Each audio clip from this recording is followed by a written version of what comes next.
You're listening to the Archaeology Podcast Network.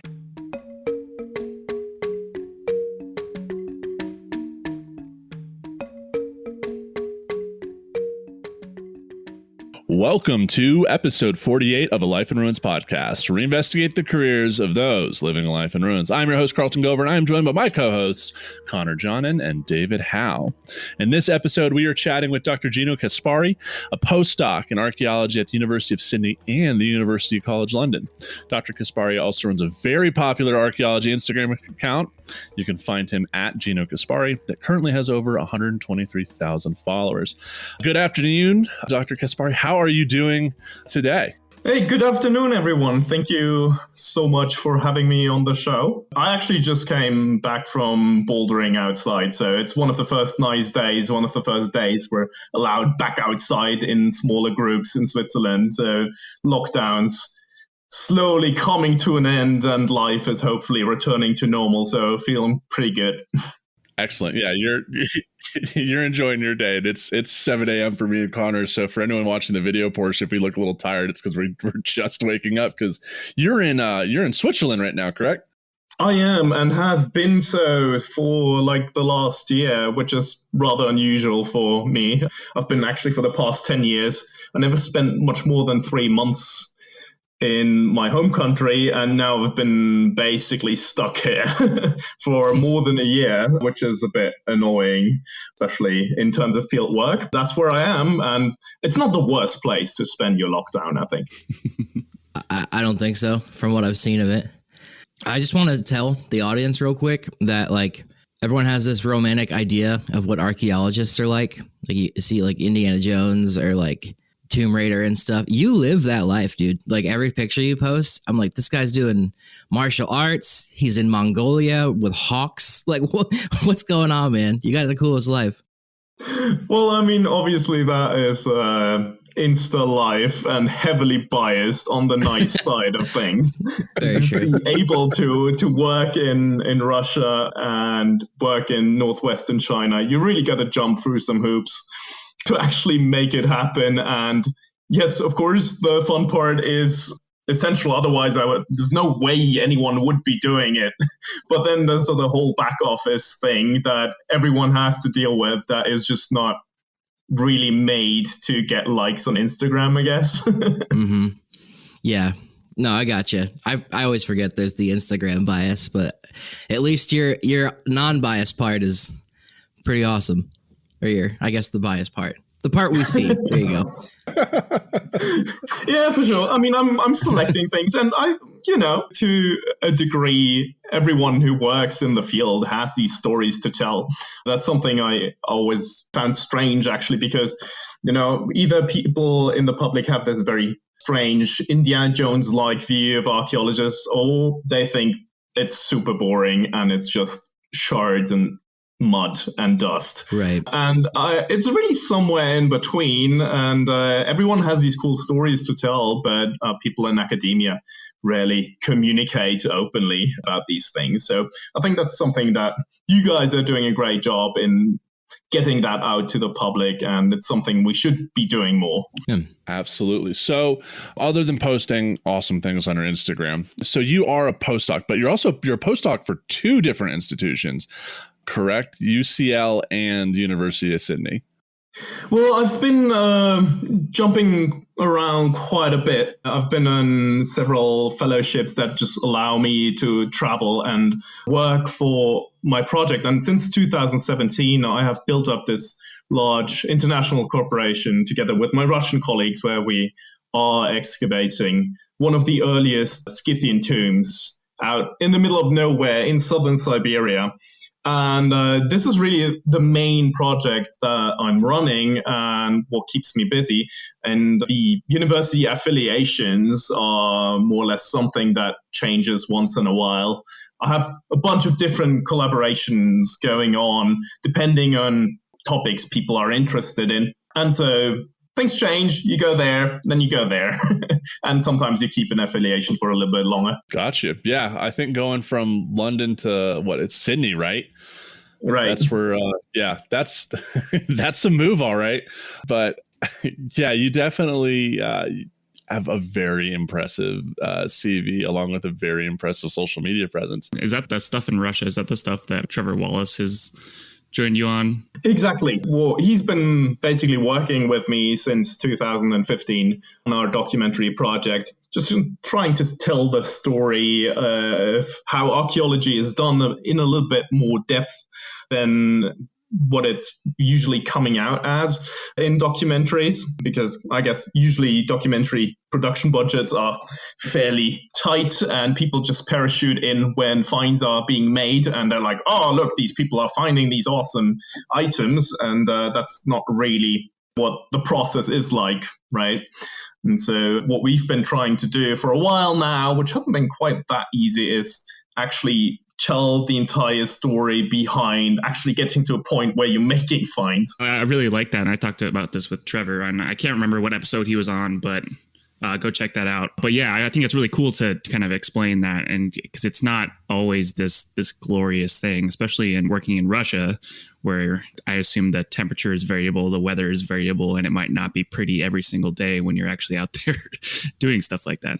Yeah, absolutely. So, I mean, we try to have fairly long field campaigns at this royal burial mound. It's about 150 meters in diameter, so it's like a sizable site with a huge periphery.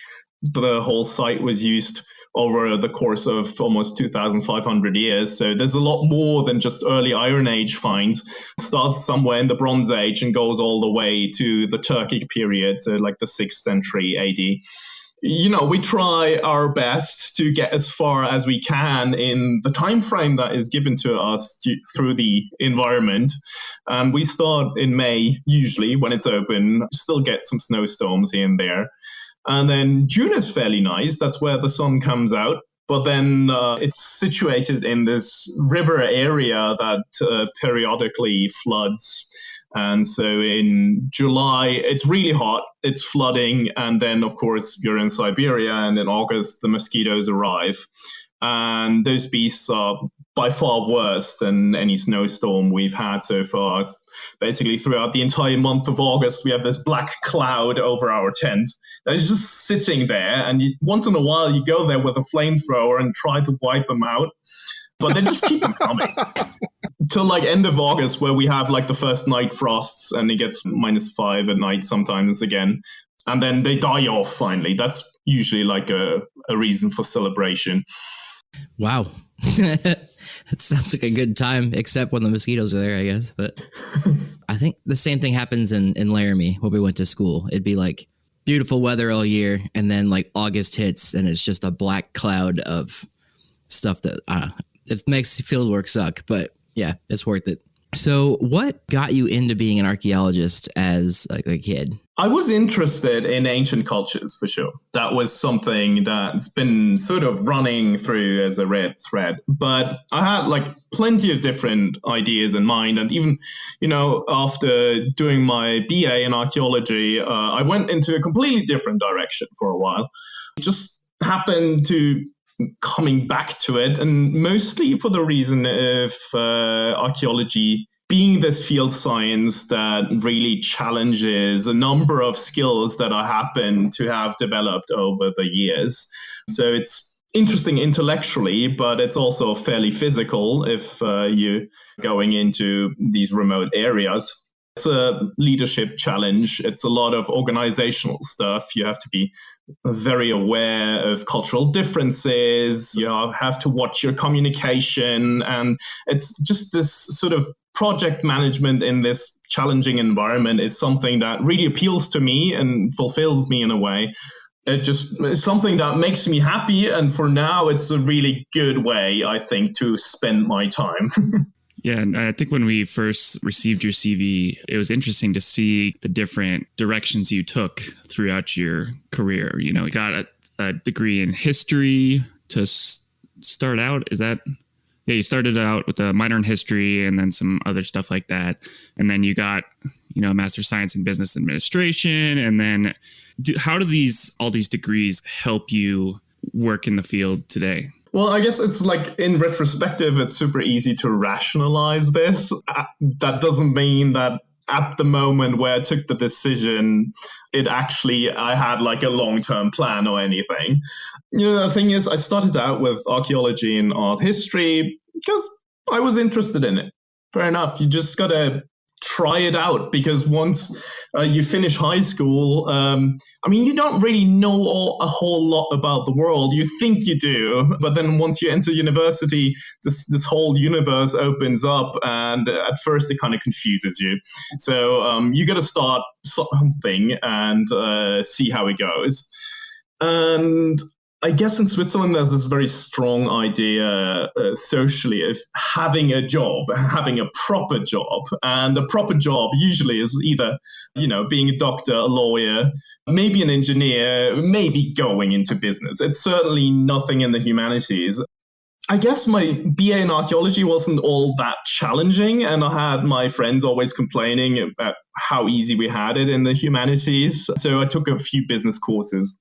I was like, oh, well, I can do that too. It's not that hard. And then I ended up pursuing a master's degree in it. That's how I got to that point. Then you finish your master's degree and you're like, well, damn, now I need to find a job, right?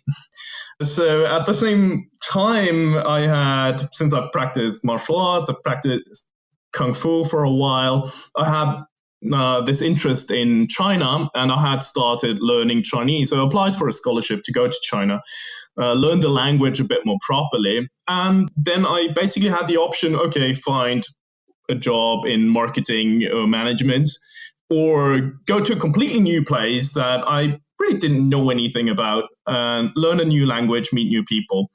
And that wasn't really a decision for me at the time. It was absolutely clear, right? So that's how I ended up in China in the first place. Very cool. I think we all get to that point where we stand on the precipice after getting an MA that you're like, what's out there in the world? But I'm glad that you found an interesting route to kind of take. So ultimately, you went to China for a little bit, and then you decided to get a Master of Arts in East Asian Studies at Columbia. Was that a big transition going to living in America? And the real culture shock actually happened when I went to China, because I couldn't speak the language and everything was different. So when I first wrote an email to the International Students Office at my small university in Xi'an, an email came back and was like, hello, who are you? And I was like, oh, okay, so they don't know I'm coming. Great.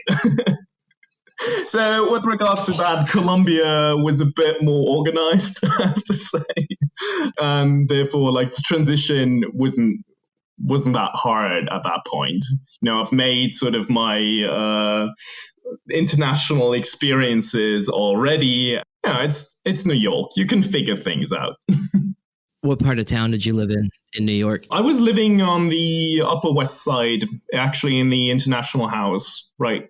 Okay. So just a couple of 100 meters from Columbia. Really expensive. Obviously, it was like a sort of little broomstick chamber, something like that. That cost me about $1,000 a month. But I was lucky to have a Fulbright scholarship at the time. That was actually the reason why I went there in the first place. Otherwise, you guys' tuition fees are just nuts. That's like borderline criminal. So nobody would do a degree if you can do a degree in Europe. Yeah. Well, not a bad part of town to live, but it definitely is expensive up there. Yeah. And then afterwards, just to kind of go through this, you get your undergrad at University of Bern in Switzerland, you get your master's in business admin at University of Bern. Then you go to China for 2 years. Then you come to the US. That took about a year to get your master's? 2 years? 1 year. Yeah, 1 year. You got that master's real quick in East Asian Studies. You really don't want to pay for more tuition fee than necessary. Just you want to cut those semesters short. Yeah, I agree with you there. And then you start working on your doctorate at the University of Hamburg in sinology and archaeology, correct? But you started that in 2013. So yeah, actually, I did the two things in parallel. So coming back from China, I was like, okay, now I have all these experiences and I have all this access in China, and I could bring it back together with archaeology, Chinese language, and a sort of nice network in areas that people actually haven't done that much research in. And so I basically went to a professor I knew at Hamburg University and told them, can I do a doctorate? Can I start doing my research? And they were like, well, you don't really have a master's in archaeology, so we cannot give you any funding, but you're welcome to do research. And so that's why I applied for Fulbright scholarships and stuff and ended up actually going to the US to pursue this master's degree because that was something that actually sustained me. All right. That seems pretty busy. Yeah, like that's nuts, man. And with that, we'll be right back with Dr. Gino Caspari here on episode 48. So please stay tuned. Welcome back to episode 48 of A Life in Ruins podcast. We're here in segment 2 with Dr. Gino Caspari, the man, the myth, the legend.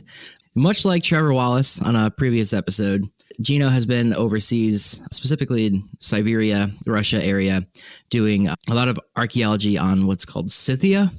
And I have a working knowledge of what Scythia was. I know Alexander the Great went out there and made work of them over there. And then there's also the lady who's the leader in civilization that's Scythian. But other than that, I know nothing. Would you be able to explain a little bit about Scythia? Because they're kind of a lesser known culture to people over here. They're also a playable faction in Rome Total War 2, and that's about the extent of my knowledge. Fair enough. I guess that's a start. Also, overall, we have these horse riding nomads appearing in the first millennium BC all over the Eurasian steppes. And Scythians or Scythians, I think in the Greek version it's written with an SK, were really just, a few peoples in the northern Black Sea region, just due to history of research has sort of become associated with the entire material culture of these highly mobile nomadic pastoralists of the early Iron Age. So if, you usually refer to them as Scythians, but we don't really know if they saw themselves as that or if they saw themselves as something completely different. But that's how the whole culture history approach works, right? Yeah, and so we basically have 3 characteristics that we find in these burials. They're dead into these mound burials, and they interred them with weapons, with horse gear, and with a very specific art form called the Scythian animal style, which features a lot of animal fighting scenes. And a lot of the animals have these weirdly twisted hind legs, so we don't quite know what's going on. There's something strange happening there. The whole thing really came up in roughly the 18th century, other than sort of the other ancient antique cultures that people are sort of aware of. These really were more or less forgotten, but then quickly contextualized with Herodotus and his ethnography on the northern Black Sea region. And so people found these really nice golden items in burial mounds all across the steppes. And very quickly this became sort of associated with the Scythians and got people really interested because it was something that wasn't really known before. That's super cool. And I'm actually looking up some of this art, and it's pretty interesting. I understand why the Greeks were like, whoa, Herodotus was Greek, right? I'm not crazy. Yep. Okay, just making sure. So these Scythian people seem similar to the Mongols in their lifestyle, and they're kind of doing that in the same place. Is that a fair comparison? I would say to a lay audience, it's certainly a fair comparison. We have really this transition from the Bronze Age where we have just small-scale transhumance pastoralism, and then the use of the horse makes all the difference. And all of a sudden, in the early Iron Age, people use horses more extensively for both herding and transportation, but also for warfare. And that's what they become famous for the sedentary peoples around their outer fringes, because they're really quick in getting out, burning down a village, taking the stuff, and heading back out into the steppes. And people just didn't like that. for some reason. And this is why they frame them as these barbarian hordes that just come out from nowhere and just disappear again. They were also super good horseback archers. For the Greeks, for example, you had these very structured kind of battles. And then once one party was fleeing, it was basically clear that the battle had been won. But with the Scythians, they just turn around and still shoot arrows at you, even though they're running away. And that seemed like a really unfair thing to do to a lot of people used to a bit more traditional, honorable warfare. Yeah, not very civilized warfare. When you talk about the steppe, you're talking about the Eurasian steppe. So that's like Eastern Ukraine, Scythia, always that culture area that also extends into Poland too, correct? Well, it goes a bit into Eastern Europe. It's mostly the northern Black Sea region, and then draws through the Caspian Sea into Central Asia, large stretches of Kazakhstan. Then you sort of have the Altai Mountains that interrupt it a little bit and continues east of it towards Mongolia. Okay. And so it's really this large stretch of land, of grassland, that you cannot really use for agriculture very much. And once people had horses and knew how to herd livestock, this made this entire environment economically viable. And this is one of the questions that we're looking at more intensively at the moment, is like, when does this transition happen? Why does it become possible, etc.? Yeah, because that same like geographic area, it's really similar to like the Rocky Mountain Front Range, right? So for like David and Connor, we're familiar with the Front Range. Like it has that similar landscape. It's Kansas. And so it's like the Front Range, Colorado. So it's not like, mid prairie Kansas. It's like short prairie out here. But it reminds me a lot because like here, like thinking about the Scythians, to that kind of geography. And then when you get horses in the Americas, like the traditional horse nomads that we think here of indigenous tribes like Cheyenne, Arapaho, Lakota, this is like the same landscape that they're occupying as nomadic horse raiding cultures. So I just think that's an interesting duality. So what attracted you to researching Scythian archaeology? Oh, funny enough, now I see this red thread once again running through my CV that somehow got in touch with nomadic horse people once in a while. And one thing is, I actually did my BA thesis on a Scythian topic already. I was looking into the labor expenses that went into building these burial mounds. And so early on, what attracted me to these nomadic cultures was that they're kind of metal in a way, that these barbarians, they have these completely different customs, and they seem just to be completely different than the sedentary people. And this difference was something that I think was appealing to me, also because a lot of our professors didn't seem to know a whole lot about it. They come in once in a while. I was studying Mediterranean and Near Eastern archaeology, and, once in a while they make an appearance in the historical sources, but they don't really become tangible in a way. And so that's what got me started. That's what got me interested. I love that you called them metal, because that is extremely accurate. They're pretty hardcore. So you worked on your thesis about, did you ever kind of stray from being interested in that? And what ultimately got you back into working in the field, specifically on these sites? Well, so my main focus really, aside from these early Iron Age tribes, is a methodological focus on remote sensing in landscape archaeology. And that's what I'm really doing with most of my papers, is actually trying to look at human landscape interaction of sorts. What got me into working in Russia was basically more a lack of opportunities of working in China, because I had built up my PhD research project in northwestern China, so in Xinjiang. And back in 2013, when I started my PhD, I had traveled there a couple of times. I had made some friends among the local Uyghur minority. And I started to develop this really nice network up there that apparently nobody seemed to have, because whenever I looked at maps in archaeological publications, I saw that it kind of stopped with the Russian border. And maybe somebody took in Kazakhstan, or then somebody was just exclusively working on Mongolia, but that upper area of China, there was just not a whole lot of data on it, which was accurate as an assessment, but kind of naively assuming I had found something that nobody had really looked at yet. There was, of course, also a reason for there not being a lot of data, and that was that access is extremely hard. So, things have deteriorated since then with all the human rights issues that we have in the area.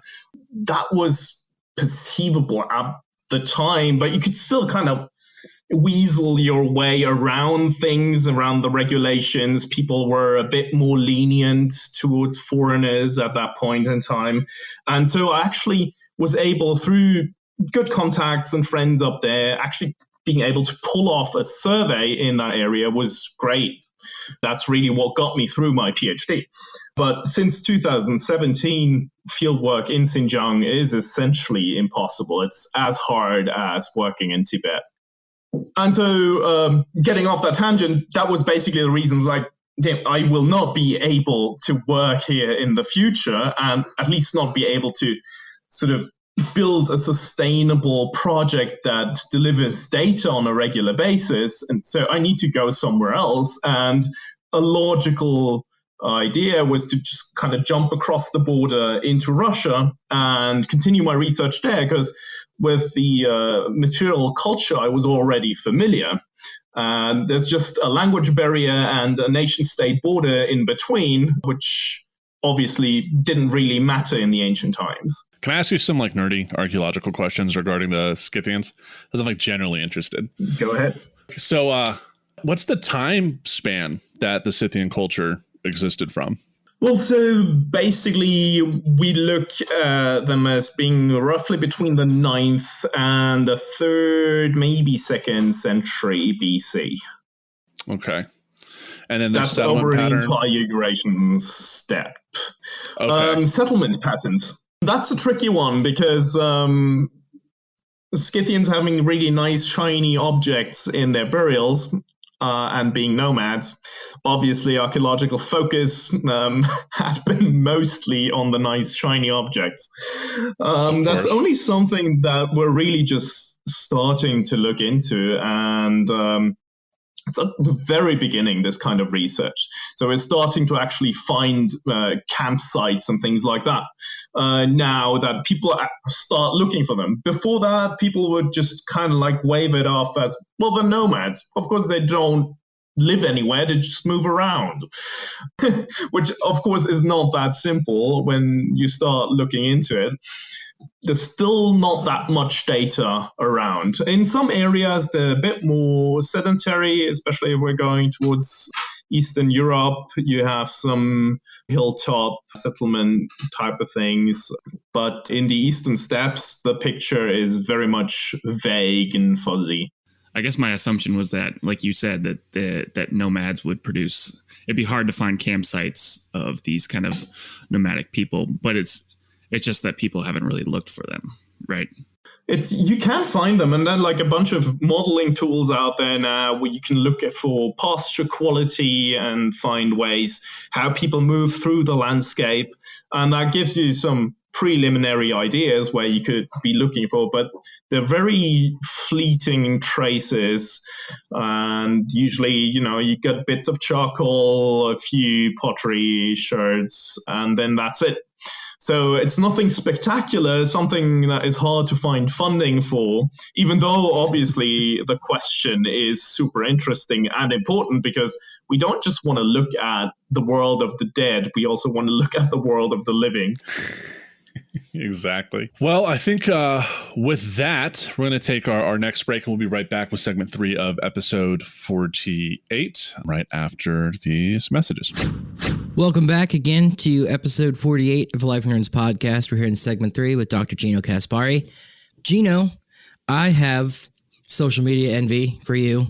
You've got, I think, like a couple times the amount of followers that I have. So I guess my question would be, one, how did you get started with that? What made you get started with it? And then two, you enjoy it?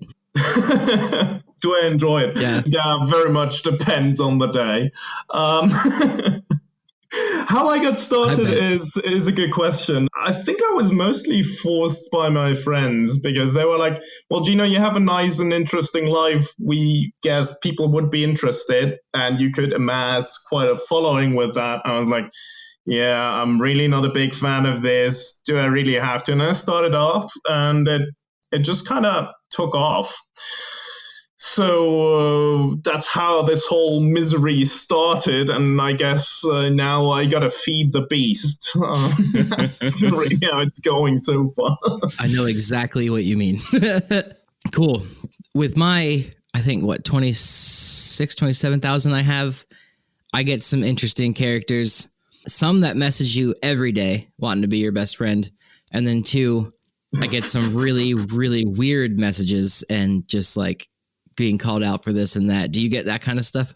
I mean, I try to ignore some of it. I try to be nice overall because it just really doesn't help getting into arguments with people who are not to be argued with. Overall, I think it's a really useful way to bring archaeology and the everyday life of an archaeologist out there to a broader audience and tell people about how things really are. Of course, there's the social media bias that we've talked about at the beginning, but at least you can break a little bit with these stereotypes that people have in their heads. And there's a fair amount of these stereotypes out there, ranging from, yes, this is completely super boring, to like, you're into Indiana Jones, right? I think that helps a lot.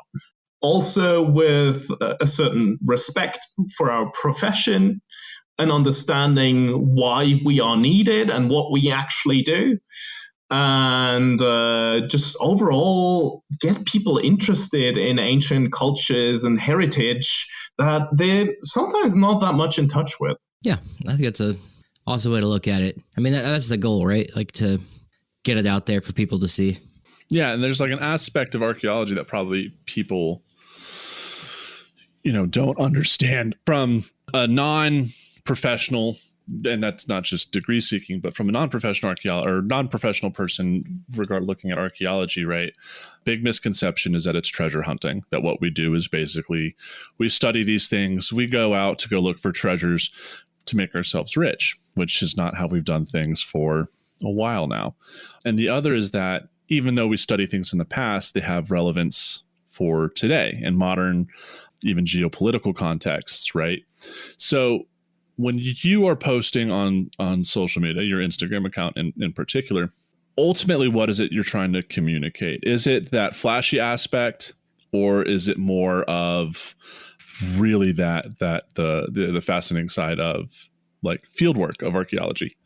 Well, I think it's both. There are some constraints with regards to the overall environment of social media because some things just won't work. I cannot post, tables and graphs because people don't look at these things. They're not on Instagram for looking at raw data, essentially. So you have to frame it in a certain way that it becomes accessible to people. And the image often is just, in my case, a kind of hook for the caption where they can then go further and start actually learning about things and asking, importantly, most of the time, just asking their own questions, just trying to understand that things are maybe not as clear cut as they always imagine things would be.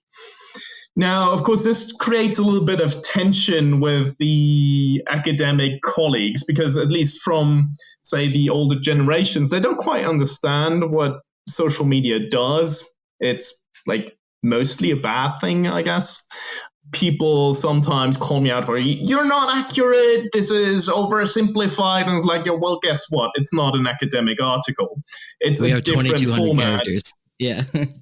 Right, and you sort of need to break it down for a general audience. I could, of course, talk about, for example, highly nomadic pastoralists of the early Iron Age, or I could just say Scythians. Scythians is maybe not as accurate in many cases, but the other thing has like this whole background of concepts that you need to first understand before you even get to read the caption. And it's just not what your everyday person wants to do. So in a way, you're really putting yourself out there and sometimes in between a rock and a hard place, because your academic colleagues don't like you for getting the exposure often. And the public sometimes doesn't like you for being maybe too rigid on your ideas and things like that. Yeah, it's a tricky balance to catch. Yeah, absolutely. I wanted to ask, because you work in Russia and Siberia, have you had any issues with posting some of your research and any interference from, say, governments that don't want that data out or things like that? Since I have worked with my Russian colleagues for years now, we have a very good mutual understanding of what things actually belong out there into the public and what things don't. So it's mostly, I think, international corporations in general are mostly a question of good communication. And that just, that has all these different issues associated with it, including cultural ideas, how things are being done, that you have to be aware of. But once you're at this point, you can make things happen and you can actually give people exposure for great projects that don't necessarily even get the exposure in international academia, because a lot of Russian colleagues are almost exclusively publishing in Russian, and they have amazing findings, but they don't really get into the good international journals, for example. And so there are real treasures out there that, in my opinion, deserve more exposure. And the work of my Russian colleagues deserves more exposure internationally, so that it really is fit into an international scholarly discourse as well. And so I think we haven't had issues with putting things out there for a long time, actually, because people are glad that this is happening and they deserve it, frankly. Yeah, I 100% agree. And from just my own limited experience working in Ukraine, which I probably needs to be bleeped out at this point because I mentioned Ukraine, God knows, since I've been there. But one thing I noticed really quick is that most of the articles written on Ukrainian archaeology are either in German or Russian. And then those articles aren't translated to English. And it's hard for, especially Americans, because our language literacy is like one of the lowest in the world. Like, I can tell you how to get to the biblioteca down the street thanks to my very, very limited Spanish knowledge from high school. But that barrier of language and talking about global history and world heritage is a huge problem. Like, one of the things that I noticed is that for the Ukrainian PhD students in archaeology, they have to pass an English literacy test just so that they can perform their work in their own country, because that's kind of like one of the major academic languages is English. Like, we had a Danish archaeologist on, Maria. Her episode comes out, I guess, tomorrow for us, but for the people that are listening, it's already out. And like, her whole degree program in archaeology was in English in her home country of Denmark. Yeah, it's interesting. And I think only, like, building off that, only the big finds get translated in English. So like, anything you hear about Siberia is like mammoths, frozen mammoths, stuff like that. And that stuff gets translated.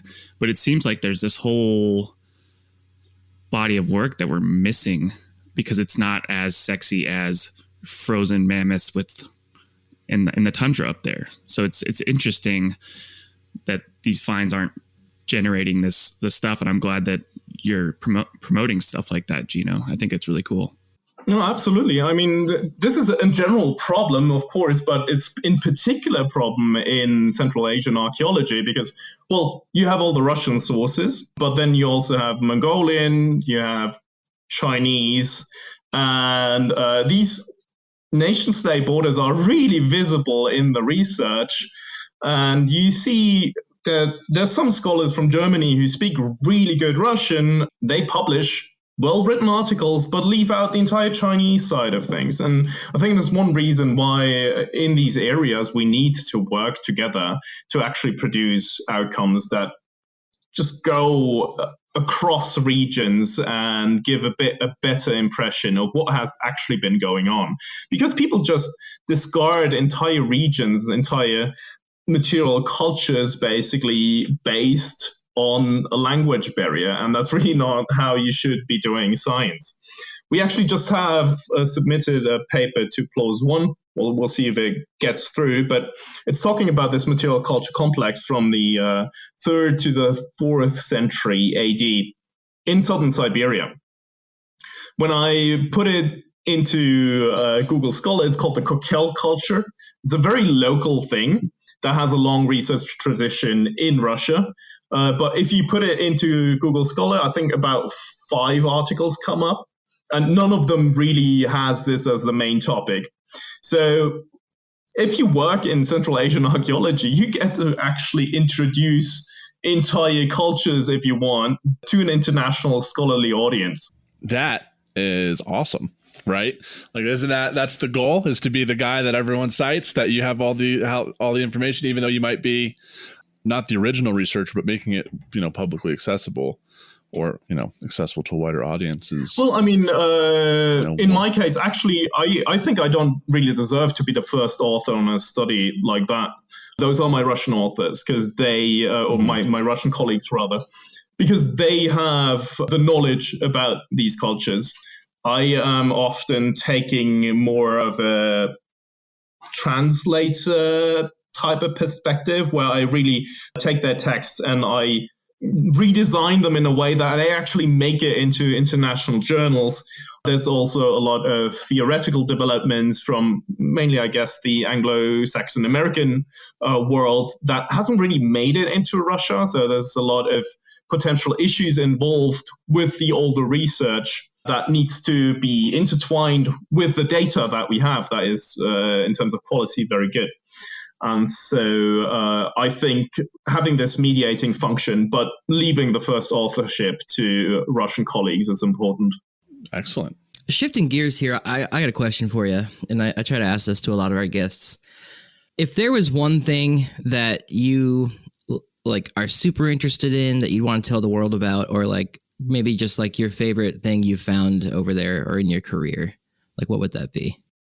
Well, I mean, people often ask me what was the most interesting find that you've made in your career so far. And for me, it was in 2017 where we had mounted this small expedition, just a bunch of friends of mine and myself going to southern Siberia. And we had spent roughly half a day trying to dig a tractor out of a swamp because we had tried to get to the site and it had sunk completely into the mud. Oh, man. So we arrived on the site quite exhaustedly, started where we had left off with the excavation. And first we found super well preserved wood that was part of this large burial mound that we're now working on. First of all, having organics on a site is always great news for an archaeologist, obviously, because there's just so much more that you can talk about if some of these things are left over. And then just about 20 centimeters below it, there was this big piece of mud that just came off, and below it there was frozen ground. I put my hand on it and it was just, this is ice. This is really cold. And then immediately, of course, the implications come in. It's whoa, this could mean that there are preserved textiles. There could be preserved human tissue even. There could be horsehair and all these different things. And this whole world of questions opened up at that very moment.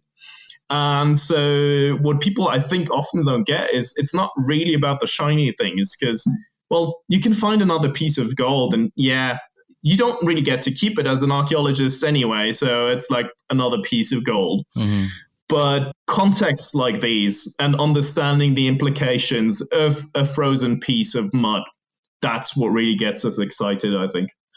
Yeah. And I think we talked about this in the episode about the dig, but it's more about the behavior and like the daily life of people in the past than it is about, shiny stuff. Though I do love a good shiny thing, but like, yeah, it might seem boring to a layperson, but finding wood in the steppe must be really awesome for you guys, And with that, Dr. Caspari, like, thank you so much for coming on the show today.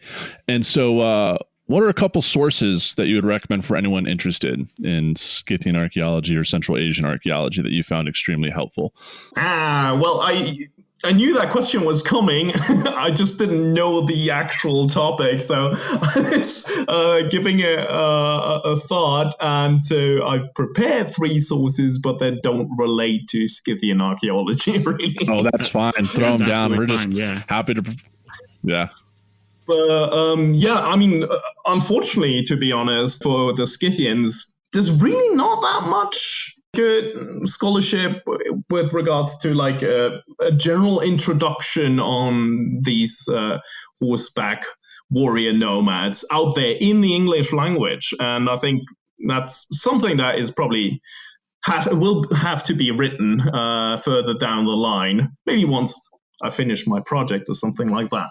They're really good sources in German, by the way, if you read German. But what I was thinking about more like books that got me excited about archaeology of the steppes anyway. And I think one classic that you shouldn't miss out on is Frozen Tombs of Siberia by Sergei Rudenko. That's sort of the classical one, discovery of the Pazyryk tombs high up in the Altai Mountains, with frozen mummies and tattoos and horses dressed up as mythical creatures.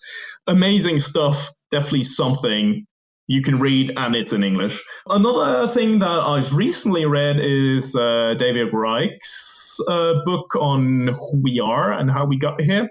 It's basically a general outline of ancient DNA and how it can be used for archaeological questions. And I think the longer, the more we actually need to work with ancient DNA, because it feeds into so many questions that we traditionally already had in archaeology about migrations, about relationships between people, etc. So that's a really good introduction if you're interested in the topic and basically know nothing about it.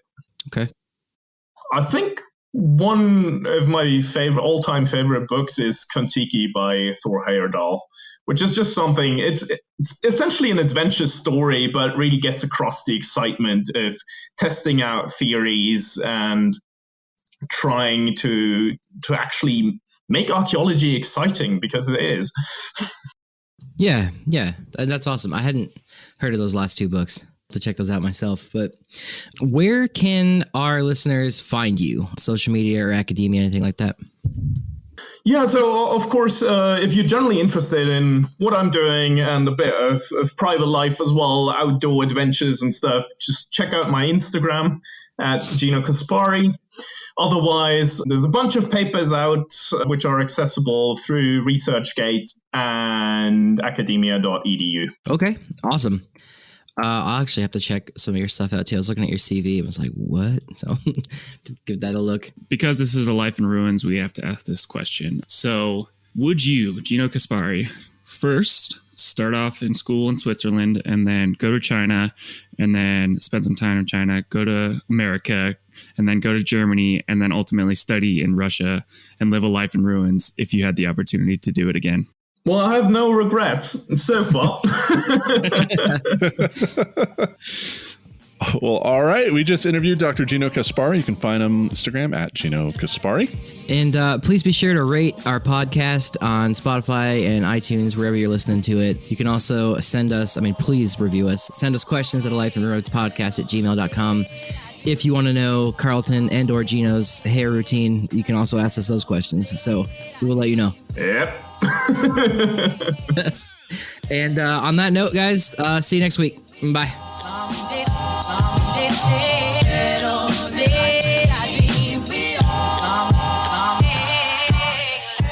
Thanks for listening to A Life in Ruins podcast. You can follow us on Instagram and Facebook at A Life in Ruins Podcast, and you can also email us at alifeinruinspodcast@gmail.com. And remember, make sure to bring your archaeologists in from the cold and feed them beer. I think I've been saying this wrong. My dad sent me basically a beautiful link that I can get all my dad jokes from. He didn't write these all. He's pretty witty, but he did not write all these. So I'm Buzz Aldrin, second man to step on the moon. Kneel before me. Thank you. Good. Yep.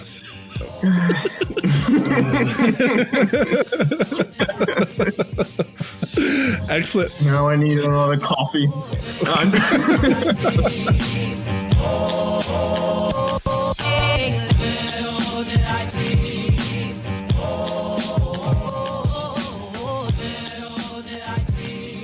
This episode was produced by Chris Webster from his RV Traveling America, Tristan Boyle in Scotland, and the Archaeology Podcast Network, and was edited by Rachel Roden. This has been a presentation of the Archaeology Podcast Network. Visit us on the web for show notes and other podcasts at www.archpodnet.com. Contact us at chris@archaeologypodcastnetwork.com.